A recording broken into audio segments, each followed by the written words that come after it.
I love you. Sarange. Lamun di urang mah sarange teh beda aja. Wah. Sarange cek si anjing saya teh sange. Kayak Korea lah. Emang orang Korea nyuruh ke teman-teman nyuruh nggak? Kamu nanti kalau udah nonton saya kamu harus ke Koreaan ya. Enggak kan?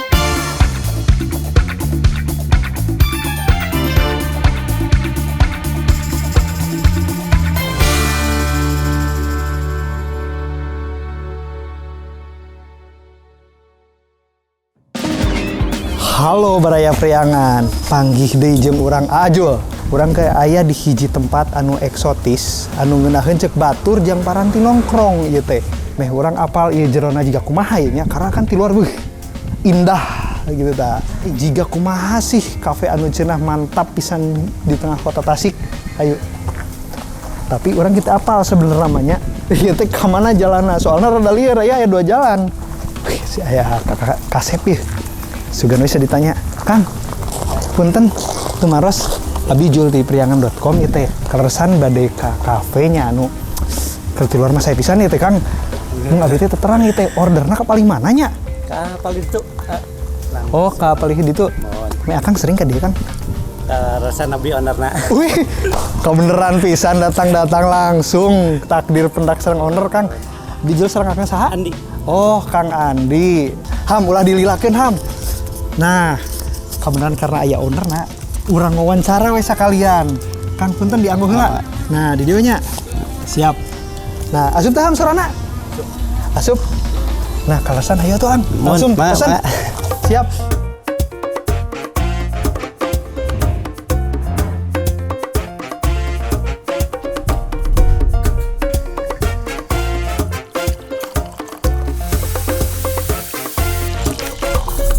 Sabari naros ya. Mohon.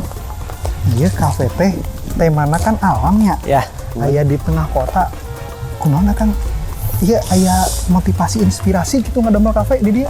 Jadi pertamanya kan suasana seperti ini tuh ke orang Tasik bisa nemukan ya sekitar 1 jam, setengah jam ke daerah kabupaten. Ya, kalau pengen suasana gini tuh. Alhamdulillah 5 menit dari pusat kota juga bisa nyampe ke sini. Nah, gigiran apa pisan doh bener. Alhamdulillah gitu di jantung kota Tasikmalaya. Di jantung kota Tasikmalaya. Dan unik mah seterusnya Kang. Iya teh tatangkalan-tatangkalanna. Apakah Akang teh ngadamel pedah aya tatangkalanana atau kumaha ieu teh? Ya rapih gitu tatangkalanana teh. Emang konsepnya sih dari 20 tahun ke belakang. 20 tahun ke belakang terus dipikirkan. Pohon-pohon gini tuh kan udah mulai nata-nata itu jadi pas sekarang ya alhamdulillah kita bisa menjadikannya sebagai kafe. Bener-bener. Berarti itu tanah pribadinya Kang? Ya, pribadi. Tanah pribadi, luar biasa. 20 tahun. Luar biasa. 20 tahun kebayang ya berarti di kampung-kampung itu jigana ieu kota Tasik teh bakal maju terus enak di tempat cicingnya. Kan? Haturun ya Kang. Siap, aduh sami-sami.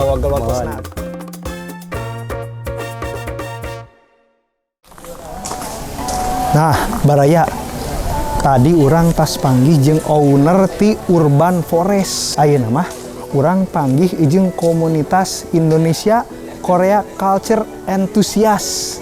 Tuh, geus aya tuh barudak urang di ditu. Hayu ah. Kira-kira. Anjir, datang-datang aya lagu Akademi Lagu Sunda. Jadi inget ya priangan 2023 aya program Akademi Lagu Sunda. Jang saha wae baraya nu erek miluan program Akademi Lagu Sunda. Geura daftar engke di bejaan aya informasina tentang ALS 2023. Edan pokoknya nama 2023 mah leuwih mantap di 2022 ti mulai hadiahna acarana wih megah pokoknya mah. Tungguan informasinya di IG ALS siap saudara.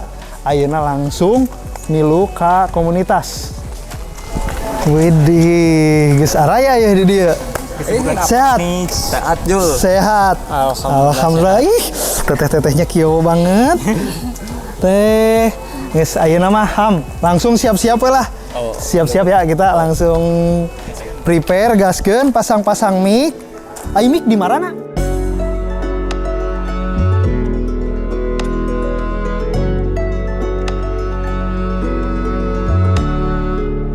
Sampurasun baraya priangan.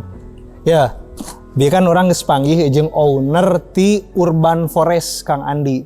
Tadi pas ngobrol-ngobrol kan tentang sejarah, lain sejarah sih, alasan didirikannya kafe urban, terus kunaon ieu aya tatangkalan di tengah kota. Ternyata kan tadi dibahas 20 tahun ieu konsepna teh ternyata. Wih gila, heula pisan kan. Ayeuna urang mulai ngobrol-ngobrol jeung barudak ti komunitas Korea Culture Antusias. Nah iya teman kita yang jauh-jauh dari Aceh kemarin kita undang lagi, dia kan katanya mau keliling-keliling ngopi di Tasik kan. Nah, gimana sih? Kopinya, budaya, lifestyle. Nah, ini teman-teman dari komunitas Korea.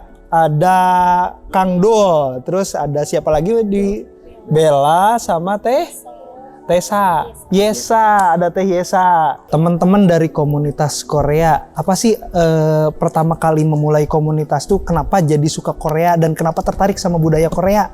Si awalnya nonton drakor kayak gitu kan, kok jadi bahasanya juga keserap gitu sama, jadi ngikutin ya karena sering juga nonton gitu, jadi kok lucu nih, cewek-ceweknya lucu, apalagi kan cowok-cowoknya ganteng juga. Banyak kan ya, siapa sih yang gak suka? Mau opa-opa ya. Banyak banget. Iya, opa-opa. Kamu mohon maaf gak mirip opa.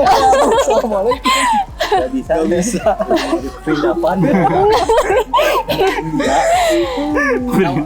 Kalau saya sih dari temen. Temen kayak ngajakin dari dance aja sih, dari dance. Ya, dance. Nah, dia nawarin kayak gitu dance. Nah, jadi aku ikutan. Dan juga suka nonton drakor juga di situ. Suka nonton drakor. Drakor. Tapi sebenarnya gini ya, kalau misalkan ngebahas tentang filmnya aja ya, yang pernah gua tonton. Korea, Jepang, Amerika, mereka tuh punya ciri khas dan selalu menerapkan nilai budaya, kalau enggak sejarah kan, di film-filmnya tuh. Nah, yang agak gua aneh sebenarnya, kenapa di Indonesia nggak ada gitu dah? Ada sih film-film sejarah, cuman yang saklek sejarah gitu. Mungkin memang drama ada ya, drama-drama di televisi yang kita ngelihat juga, tapi memang lebih banyak unsur-unsur magisnya sih gitu, kayak naik elang dan ular anaconda yang gede, nah gitu. Jadi kayaknya mungkin lebih dalam pengemasan mungkin Jul gitu. Ada, cuman nggak nyampe keluar gitu ya kayaknya. Oh iya, bener. Jadi gak dikenal semua, gak mendunia, soalnya gak nyampe keluar. Iya kayak sekarang lah paling apa sih Indonesia dibikin sinetron cinta-cinta nggak jelas, anjing geng motor, aduh, vampir budaya sejarah di mana di Indonesia ada vampir, pocong, kunti. Tapi mungkin lebih ke ini sih, kalau ngelihat ya, misalnya ngomongnya antara drakor dan sinetron. Kalau drakornya kan memang episodenya jelas tuh, jadi nggak kejar tayang kan. Memang karena waktunya terbatas, jadi itu memang dimanfaatin outputnya semaksimal mungkin. Beda dengan sinetron yang lebih kayak milking mungkin ya. Jadi ya, pasarnya naik, episode ini berpanjang ditambah. Bahkan sering sinetron Indonesia itu pemeran utamanya mati tiba-tiba di tengah cerita. Ini kan nggak masuk akal kan sebenarnya. Tapi itu mungkin yang ngebuat kenapa orang jadi lebih menikmati drama Korea karena memang outputnya tuh benar-benar maksimal hasilnya. Iya. Dalam mungkin berapa episode sih biasanya? 16 bisa. Thank you. 16. Kita sampai 1.600 kayaknya. Tukang bubur naik haji, saudara-saudara gak naik-naik. Dan sinetron-sinetron kita kayaknya jarang ya ngangkat unsur lokal, kecuali mungkin magis yang juga nggak jelas sebenarnya. Karena ngebawa kebudayaan, padahal unsur magis kayaknya kita juga ada bagian dari kebudayaan lokal kan. Tapi itu ditinggalkan tuh, bagian penting budaya dan sejarahnya juga aku nggak ngedapet tuh di sinetron-sinetron. Nah kalau yang kalian dapet nih dari film Korea itu sejarah budaya, apa sih yang paling menarik yang dibahas di film Korea? Paling apa ya? Ya kayak baju kayak gini juga kan? Iya. Banyak tuh lucu-lucu kan, lihatnya juga jadi pengen pakai. Iya. Penasaran ya? Penasaran. Iya. Tapi awalnya ini teman-teman pertama ngelihat langsung tertarik kah gitu atau setelah berkali-kali gitu? Setelah berkali-kali sih. Berkali-kali lah. Oke, Proses juga. Tetap ada repetisi, benar-benar. Itu. Oke, berarti memang ketertarikannya mulai makin mendalam. Pertamanya karena ingin menikmati dramanya. Iya, karena alur ceritanya tuh gak ngebosanin kan. Memang iya drama Jadi Korea. kedoktrin. Lama-lama kan? Tapi drama Korea emang harus diacungin jempol sih dalam pembangunan konfliknya tuh. Nah, bagus sih. jadi akhirnya ya bagian-bagian sekunder dan pelengkapnya kayak pakaian hanbok ya. Iya, hanbok. Jadi orang kalian ya teman-teman kayaknya seru nih kalau pakai. Oke. Bener, memang keren sih. Salah satu strategi jitu lah dari negara Korea ya buat menyebarkan budaya mereka agar lebih dikenal orang. Luar biasa sih. Kayak budaya Jepang juga kan sama sebenarnya. Budaya Jepang kan lewat animenya, anime mereka sisipin budaya, sejarah, kadang nilai-nilai. Iya, dan biasanya ada bagian tradisi-tradisi kayak Jepang tuh tahun baru yang ngetok lonceng. Jadi aku pun yang cuma nonton tuh jadi tahu oh ini karena sering ngelihat itu ada di anime-anime tuh. Yang tadinya kita nggak tertarik jadi, kayaknya sejarah Korea tuh keren gitu. Kayak gue nonton anime, oh ada sejarahnya, ada ini, wih mantep. Sampai nangis-nangis kan nonton anime juga. Bentar. Wah, kebeneran nih. Ada Mang Orok, Mang. Mang. Dia, Mang. Kebeneran ngobrolin budaya. Anjing, orang tepat banget. Ini, wah. Memang suatu takdir gitu Mang Orok di sini. Mang, dah Mang. Sudah beres ya. Orang. Ngerti ku Sunda tuh? Ngerti ya? Tapi bener ya serius. Bisa dikit-dikit lah ngerti kalau ngobrolnya yang nggak bisa. Oh ngobrolnya betul bisa. Bayalahnya Jauh di Aceh. Aceh. Aceh. Tapi teu minat gitu jadi kokoreaan gitu. Lebih pengen gini sebenarnya Kang. Budaya kalau aku tuh simbol-simbolnya menarik, tapi aku lebih pengen ngelihat apa sih nilai di balik budaya itu. Gitu. Jadi kalau misalnya aku suka Jepang kan, tapi ya untuk mungkin gaya-gaya kayak orang-orang Jepang masih belum gayanya gitu, belum sampai ke sana. Untuk ke stylish belum lah ya. Belum pokoknya ke style tuh belum. Kalau ini mah udah ya. Udah dari pakaian udah. Dari wajah, dari rambut kan, potongan-potongan rambut tuh aja. Ya Korea pisan padahal kan asli orang Sunda gitu. Nah ya aya nu unik. Tapi aya visi misi naon gitu tah ketika kokoreaan teh sebagai orang Sunda kokoreaan gitu aya visi naon gitu, visi misi naon. Sebenarnya tuh awalnya tuh kita tuh mau fokus ke udah mempelajari budaya Korea kan. Kan awalnya tuh namanya tuh KCE, Korean Culture Enthusiast. Nah, pas mau diresmiin dirubah jadi Indonesia Culture Enthusiast. Jadi kita tuh nggak melulu mendalami budaya Korea gitu. Oke. Ada Indonesianya juga. Itu yang orang-orang gitu yang orang lain belum tahu. Taunya kita fokus ke Korea gitu. Padahal kan enggak. Kita Tetap itu jati diri. Iya tuh. Nah, iya nu sok sieun leungit gitunya pada akhirnya. Jadi nasionalisme dalam diri kita itu takutnya terkikis karena kita tok suka Korea banget gitu. Enggak. Komo lamun urangnya, lamun urang mah rek jadi kokoreaan nu Nyunda we urang. Karena urang mah kan orang Sunda gitu. Misal karena ieu Korea Indonesia Korea kultur. Artinya aya adu manis kultur di dinya. Kunaon sih misal saya ngasih usul. Oke lah bajuna kieu misal. Tapi misalkan dieuna disiger gitu. Pakai ya lamun lalakina misalkan make bendo gitu kan. Iya. Tapi menarik sih, Mang. Soalnya mun misalkan kita bahas ke belakang beberapa budaya Indonesia nya. Sebenarnya kan banyak akulturasi budaya yang sekarang jadi dianggap sebagai budaya lokal, bahkan ya kerajinan, kesenian. Bener, sepakat. Tapi mungkin Kang ini proses yang memang terjadi secara natural gitu. Awalnya kan kalau minjamnya kata-kata kunto ya, akulturasi itu kan perpaduan budaya, tapi ada intervensi dari budaya yang lebih tinggi gitu. Kayak dulu waktu budaya India masuk ke Indonesia. Kalau misalnya penyamaan dua budaya bertemu jadi satu budaya baru, inkulturasi gitu. Nah kita kan belum tahu sebenarnya ini arahnya kemana. Tapi aku rasa ini mungkin era awal transisi nih Jo. Jadi budaya Koreanya masuk dalam beberapa tahun ke depan, apalagi kalau teman-teman tetap dengan memiliki kesadaran untuk jiwa lokalnya itu kecintaan terhadap budaya lokal, aku rasa akan kebentuk satu budaya baru nih. Gitu. Nggak ada perseteruan nih antara pakai batik atau hanbok gitu misalnya. Jadi muncul nih satu bentuk baru gitu. Jadi kesatuan yang utuh pada akhirnya di wilayah kostum ya. Iya, di wilayah Tampilan gitu. Tapi kan hati mah tetap ngimpi ge sok Sunda kan. Sugan, naon sih bahasa Korea na I love you. Sarange. Itu Paling gampang lah aja gitu. Lamun di urang mah sarange itu beda aja. Wah. Beda. Jangan diperpanjang saudara-saudara, jangan diperpanjang. Konten dewasa. Bener. Loh, lamun urang kieu, misal urang ka awewe. Sarange cek si anjing sia teh sange. Kan ieu nu aing anehnya. Aing teh ka dieu tiba-tiba ujung ceramah ya. Oke sih.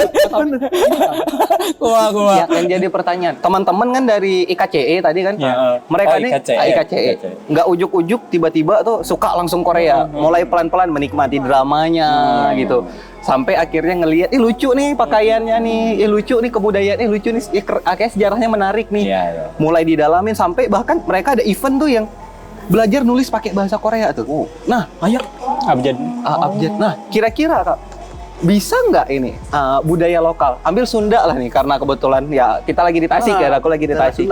Bisa nggak budaya Sunda gitu diolah itu dengan suatu media-media entertainment gitu sampai orang-orang itu tertarik? Aku pengen ngelihat di masa depan tuh kayaknya ada nanti orang di luar negeri itu pakai pangsi tuh kayaknya. Kan seru tuh. Nah kalau itu bahkan gini, banyak di universitas khususnya seni mungkin ya, di Jogja, di Solo misalkan, di Bandung, itu banyak yang disebut dharma siswa. Artinya mahasiswa dari luar yang belajar atau menuntut ilmu itu tentang kesundaan. Misal dari musik dulu deh, dari gamelan, mereka itu belajar. Misal dari mana? Misal dari Belanda, dari manapun itu biasanya suka ada tuh tiap tahun. Dan mereka itu belajar tentang kesundaan. Entah itu dari musiknya, dari bahasanya, dari tampilannya, dan mereka mengaplikasikan ketika pulang. Mereka menjadi mahasiswa dharma siswa itu, mereka pulang dan melakukan itu. Itu udah ada kalau seperti itu. Berarti sekarang tinggal masifikasinya kayaknya, jadi memperluas lagi gitu.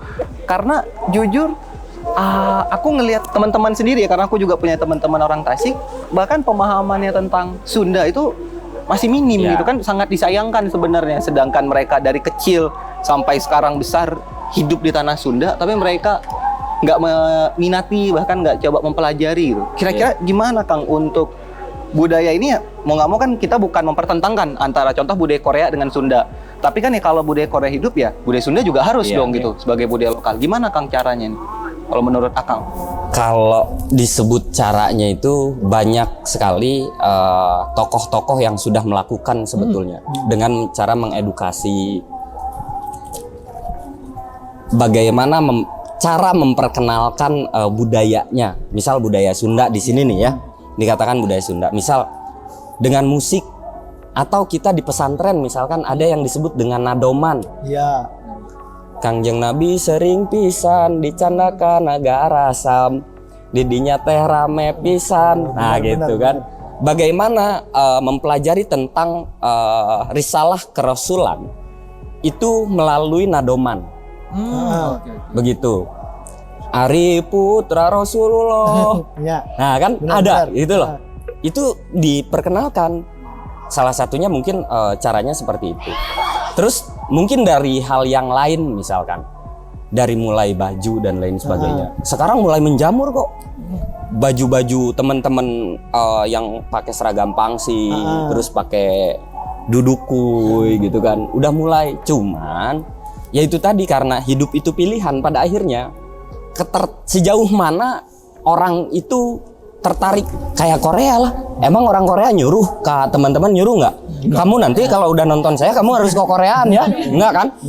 Nah, artinya di sini ada ketertarikan lebih kalau saya lihat. Bagaimana asiknya, bagaimana renyahnya mencerna apa yang disuguhkan oleh teman-teman dari saudara kita dari Korea ini. Pada akhirnya mudah nih ditangkapnya dan menarik bagi mereka. Ya. Tapi kan misal bagi Anda kan nggak menarik nih. Bukan tidak menarik, tapi untuk dilakukan ke gaya hidup itu kayaknya nggak mungkin deh. Bukan gue deh. Ya nggak? Bener ya.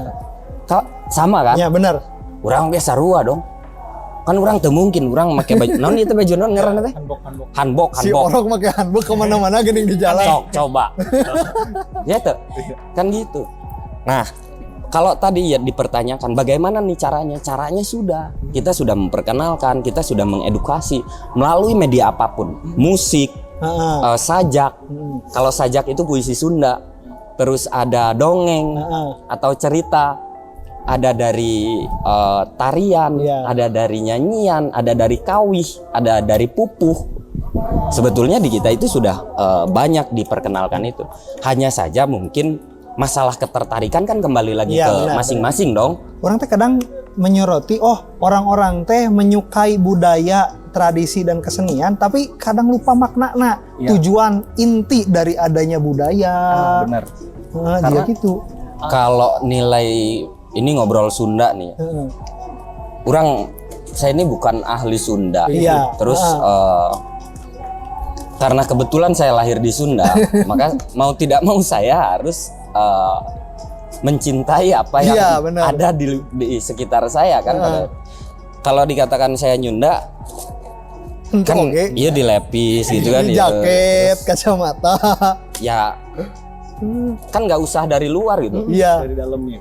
Nu penting lamun orang rek ngobrol Sunda, ya orang bisa ngobrol Sunda. Lamun rek ngobrolkeun tentang nilai Sunda. Tapi gue pernah dengar nih, kalau sebenarnya ya beberapa kebudayaan yang sengaja disebarkan di negara tertentu, contoh Korea dan Jepang. Korea deh. Korea itu mereka bikin drama Korea, kisah cinta.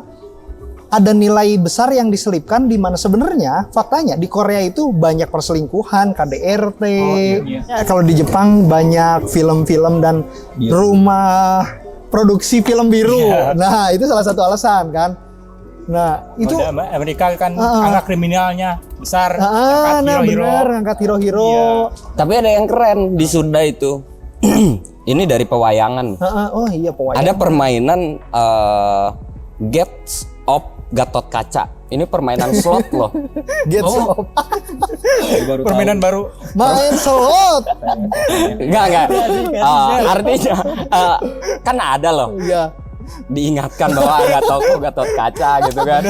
Bener sih. Lewat permainan. Bener lewat permainan slot. Tinggal berarti gimana caranya kita memahami siapa Gatot Kaca ini. Kan gitu. Step awalnya pengenalannya udah. Tapi mohon maaf, ini bukan promosi slot saudara-saudara ya. Anda jangan main slot. Di game Mobile Legends juga ada kan hero. Oh, Gatot Kaca, bener. Oh iya bener. Ini entah menyimbolkan apa atau apapun yang jelas kok sampai ada gitu loh sosok Gatot Kaca di permainan seperti ini. Apakah ini pertanda apa juga kan nggak tahu nih. Pertanda. Ya nggak? Karena kan bagaimanapun kita harus pintar-pintar membaca tanda-tanda. Ya benar. Sekarang musim lato-lato kan. Wah bener tanda-tanda. Lato-lato. Ya kalau saya pribadi itu ketika permainan lato-lato, kalau dulu itu di kita itu apa ya disebutnya gitu, bukan lato-lato gitu, tapi noknak, semacam noknak. Terus kita itu sama tengek ya, tengek pakai bambu gitu kalau nggak salah digini-giniin kalau dulu itu. Ya mungkin ini bulet diadukan gitu kan ya. Jika nama ngadu-ngadukan sirah. Tapi bisa jadi. Ngadu-ngadukan sirah, ngadu-ngadukan jelema, perpecahan. Wah itu filosofi lato-lato anjir. Cocokologi. Propaganda. Tapi pengen nanya lagi ke teman-teman IKCE nih. Ada nggak minat untuk ke Korea gitu? Ya pasti ada Pasti dong. Pengen liburan ke sana? Pengen. Oke, berarti kalau misalnya mengkoleksi souvenir gitu, ada gitu apapun Koleksi di merch rumah mungkin. poster mungkin Iya, ya, paling kayak poster. gitu, kayak poster. Nah, berarti ini nih yang pengen aku lihat, kemenangan Korea ini nggak cuma di budayanya yang udah dipasarkan keluar, ngasih dampak ekonomi juga yang besar tuh. Nah, ini bayangkan kalau Indonesia nih bisa juga memasarkan hal ini. Kan jadi tambah devisa sebenarnya. Ke negara lain. Salah satu pemasukan terbesar di Korea kan dari industri hiburannya. Sampai merajai di dunia kan, bener kan? Dan akhirnya merambah ke pariwisata di situ. Yang pasti berimpact pada ya perhotelan jelas di sana kan orang liburan, nggak mungkin kan teman-teman ngegelandang di sana. Itu tuh, oke. Menarik. Tapi kalau misalnya mau ke Korea nih, apa yang pengen teman-teman temukan gitu, atau yang pengen teman-teman tempat yang pengen didatangin, hal yang pengen dilakuin apa kira-kira? Paling ke tempat syutingnya. Iya. Pastinya, iya. Terus kan menarik sekali ya, yang pakai gini juga kan kita jadi pengen ke tempatnya. Ke tempat zaman dulu Korea Dulu gimana ya. sih? Iya.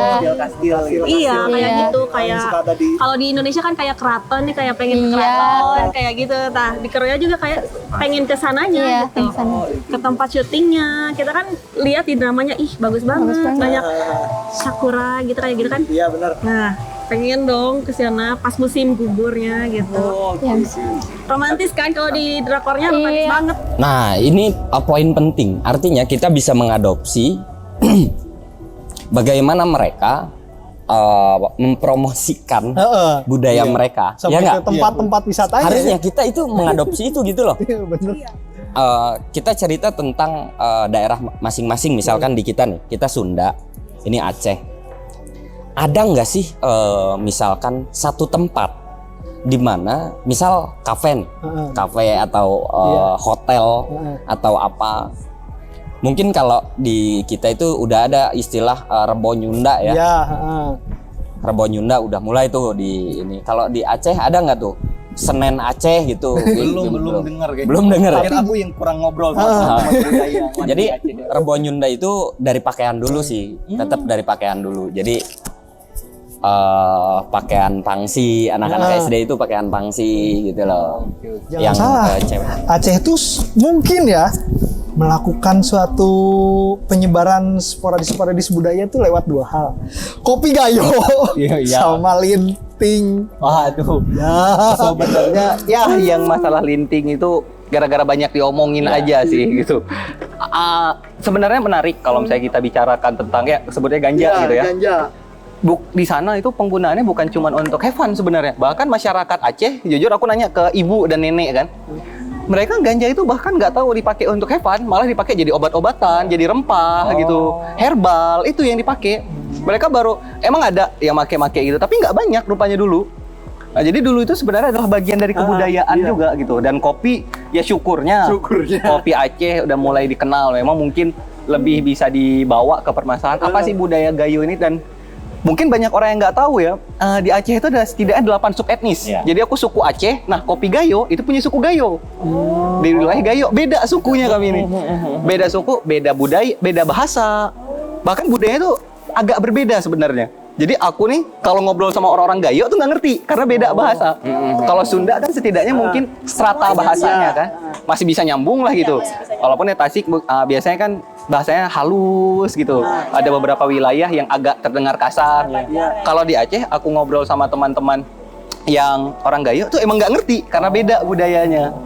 Jadi sini mungkin kalau kemenangannya di Aceh mungkin secara diversity, keberagaman gitu, dan mungkin lebih heterogen, Sunda justru juga menang karena lebih sama, jadi lebih gampang untuk diangkat. Simbolnya lebih enak nih, kita cari kesamaan.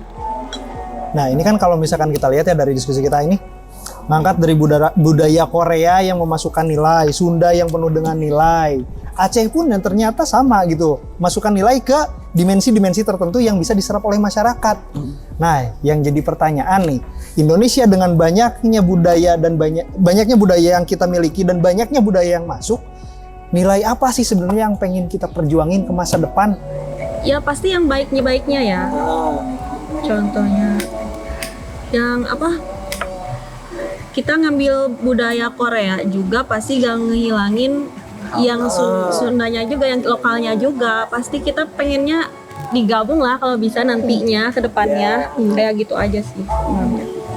Kalau dari saya benar sih kata tadi si Kang Orok ya. Iya, Yang dikolaborasiin sama misalkan pakaian gini, terus pakai udeng gitu kan. bener. Bisa kedepannya kan. Iya kayak gitu digabung Iya. juga. Kayak ini kan misalnya bunga bisa jadi batik kan nanti. Iya, Kayak gitu juga. Jadi nilainya semakin beragam ya. Iya pencetus lamun gitu mah. Bener pencetus. Serius, iya pencetus. ganti. Heeh. Jadi bagaimana? Ya Sunda karena Sundanya Sa Korea anak orang. Oh, karena jati diri Sunda. Nah gitu. Jadi jadilah Korea nu Nyunda. Korea made in Sunda. Nah gitu. Bagaimana kita mendekatkan, mengakrabkan nilai-nilai yang kita punya ini kepada masyarakat. Kita kembalikan. Misal, kalau misalkan hiburan di televisi misal, ya cobalah kita selipkan apa. Tapi kan sekarang sudah mulai nih Sunda pribadi, Sunda khususnya nih kan sudah mulai nih ada. Iya. Nah terus ada juga dari nyanyian jelas. Sekarang yang lagi viral-viralnya tuh biwir berem jawer. Lain. Biwir berem jawer hayam. Nah, itu kan lagu. Wah bener viral di TikTok. Siapa? Dul Sumbang gitu kan. Nah, begitupun yang lainnya dari kesenian misalkan. Udahlah, kalau dulu itu orang-orang tua kita melakukan yang namanya longser, itu membawa alat gamelan dan lain sebagainya, membuat satu buah pertunjukan dari desa ke desa misalkan. Nah, kalau sekarang kita cari titik-titik tempat yang memang ramai nih. Ada taman kota, ada alun-alun, ada Hajet sekarang yang berubah menjadi pedestrian atau Malioboroan gitu kan. Ya itu kan bermanfaat untuk mensosialisasikan itu atau untuk mengakrabkan nilai-nilai kita. Saya pikir dengan cara seperti itu mungkin itu akan menjadi langkah konkret dibanding kita misal karawitan yang ditontonnya itu teman-teman karawitan juga. Saya pikir itu nggak bakal efektif. Misal saya suka musik angklung, ya kita mengajarkan kepada teman-teman yang suka angklung saja. Ya saya pikir juga itu kurang tepat. Tapi bagaimana kalau misalkan di umum, di tempat-tempat di titik-titik keramaian, mungkin 1-2 orang akan gini, ih ramenya. Hayanglah nyobaan, kan gitu loh. Memberi virus kan caranya gitu. Tapi susahnya minta ampun. Yang namanya menyatukan frekuensi seperti itu tuh luar biasa edannya. Nah itu mungkin bagaimana nilai-nilai ini harus bangkit kembali ya. Salah satunya kita yang harus terjun. Kalau toh memang kita tidak bisa menarik orang, maka kita lakukan sendiri. Mungkin satu waktu kita akan menemukan teman-teman yang frekuensi gitu. Pada akhirnya kita melakukan itu bareng-bareng. Karena cita-cita kalau misalkan kita sendirian itu jauh, terasa jauh bang. Tapi kalau cita-cita itu kita laksanakan bersama-sama, itu akan dekat. Teman-teman dari manapun, aku rasa kita perlu tuh bawa satu nilai yang terus ada kita dari masyarakat manapun, dari suku manapun. Ini nilai kami nih.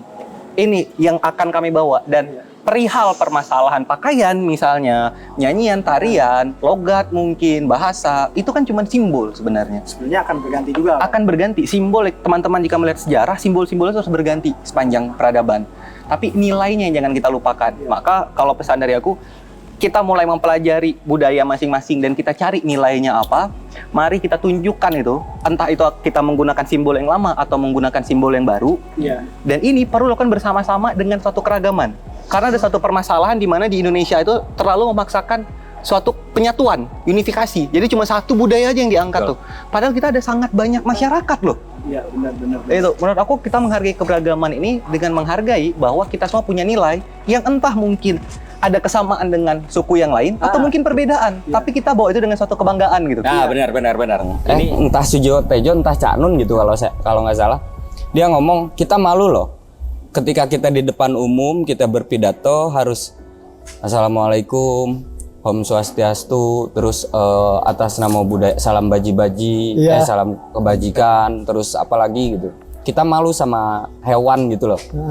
Ketika hewan soang misalnya, udah tahu domba, terus ayam, itu udah tahu bahwa dia itu soang. Iya, benar. Dan kita pun saya pikir gitu. Nah, yang barusan poin yang saya dapat ya, yang barusan saya ingat itu. Kita nggak usah lagi memaksakan ketika kita menjemputkan Assalamualaikum, nanti ini Assalamualaikum juga, ini Assalamualaikum, ini Assalamualaikum juga. Kan kita terbiasa dengan seperti itu. Padahal dijelaskan, salam itu yang pertama aja, kalau nggak yang pertama yang akhir. Iya. Kan gitu, kalau kita jalan, di kita kan gitu. Nah, mungkin gitu. Tadi saya jadi ingat tuh yang barusan diomongin, memaksakan. Iya, terlalu memaksakan. Lalu di mana letak nilai Bhinneka Tunggal Ika? Iya. Padahal ya, mungkin dikit lagi Jul ya. Bhinneka Tunggal Ika itu kan kita hidup dalam keragaman. Iya, Bukan hanya ada satu. Cuman bukan penyatuan gitu, tapi kesatuan dari beragam banyak perspektif. Bahkan nih budaya Korea kan masuk. Harusnya kita bisa sama-sama menunjukkan. Iya dong. Dengan bangga. Nggak perlu ada, ini semuanya budaya, ini kita cari kesamaan, kita hasilkan satu budaya. Nggak mesti. Iya, nggak mesti. Beda-beda. Gitu. Kalau misalnya dari aku sih. Setuju sih, dari semua ini memang banyak nilai yang harus diterapkan di masyarakat ya, dan kita harus saling menghargai budaya-budaya, baik itu budaya lokal ataupun akulturasi budaya yang masuk. Betul. Atau inkulturasi budaya yang masuk. Nah, di sini saya punya pesan khusus untuk pemerintah. Jadi nanti jangan ada hari batik aja ya. Ada hari songket, ada hari apalagi pokoknya semua hari pakaian adat lah. Ya. Nah, disatukan, tapi jangan Disatukan. satu-satu. Kalau satu-satu jadi bala. Oh, benar. Misal hari ini hari batik, besok hari songket. Wah, kan ribet. Bener-bener. Jadi nanti harusnya pemerintah itu ada hari nasional tuh jangan hanya Java sentris. Iya, benar. Nah, kebanyakan kan Jawa sentris sekarang. Nah, itu mungkin salah satu nilai kalau misalkan dari saya pribadi yang harus selalu dilestarikan itu keberagaman. Berhubung sekarang memorinya sudah mau habis kawan-kawan, dan waktu pun sepertinya sudah menjelang malam, enggak sih sebenarnya masih sore. Kita cukup sekian untuk diskusi hari ini. Makasih buat kawan-kawan Korea, makasih Mang Orok yang kebetulan lewat ya. Dan teman saya Haris yang selalu menemani dan keliling-keliling di Tasik jauh-jauh dari Aceh. Kita ketemu lagi Baraya Priangan semuanya di waktu yang akan datang, di syuting yang akan datang. Semoga kalian menikmati. Jangan lupa share, like, and subscribe di channel Priangan dan konten kita ini. Saya buat jargon kayaknya menarik ya. Jargon kita ngopi, bikin diskusi, dan dapat inspirasi. Jangan kemana-mana. Hadir semua. Assalamualaikum warahmatullahi wabarakatuh. Iya, keberagaman ya. Ya, keberagaman. Salam Salam keberagaman, yuk.